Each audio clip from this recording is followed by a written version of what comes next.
Well, it's Wednesday. It's coming to a close. Hopefully, yesterday at the end, you realized that he needed his parents. Hopefully, that's what you realized. Chapter 13 Expertise, its utilization, and effects on economy. I ran the whole way home and saw the car in the driveway. I burst into the house. They were in the kitchen with Grandma. "Oh, hi, Pumpkin," Mom said. "Would you like some lunch?" On the run over, I decided I would tell them everything. "Mom, Dad, Grandma, please sit down on the couch." "How about lunch first?" Dad held up a knife covered with mayo. No time, please, now." Mom said, "You've been acting so strange lately." "It's puberty," Grandma said. "He's becoming a man. Men act strange from time to time. And I'm worried about the whole hole in the ozone layer and what it's doing to the plants in the rainforest." "You know that guy who was sitting in front of the car yesterday?" I shook off the image Grandma had put in my mind and refocused on the situation at hand. "The big guy?"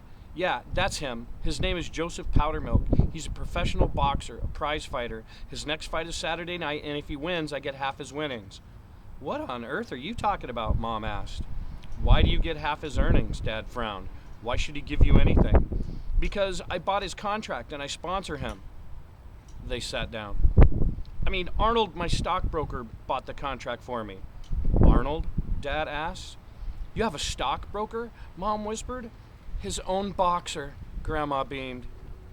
So I told him the whole story fast. They nodded, sometimes shook their heads, then nodded more, listening, always listening, and I kept going, explaining Joey Pow and finally Rock and his gang, and when I'd finished, I took a deep breath. "And I think they're in Arnold's house now, holding him prisoner. No, I know they're in there because I saw them and I don't know what to do." Dad stood. "Call the police." At first I thought of that, but nobody would believe me, even if I could call them. "But with your parents with you, they would listen." What do you mean, at first, why couldn't you call them?"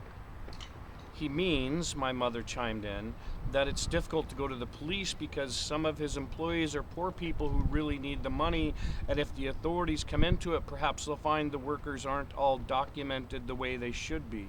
Isn't that it, Pumpkin?" I nodded. "Thanks, Mom. I know we should call the police, but I was hoping there might be some other way and you guys might be able to think up a way to solve this." I let it hang there. They were the smartest people I knew. If they couldn't come up with something, nobody could. Dad said, "We go to your strength." "I don't think I have one." "Sure you do. Literally. You know, a prize fighter." "But I don't know how to find him." "Now," Mom said, "the thinking comes in.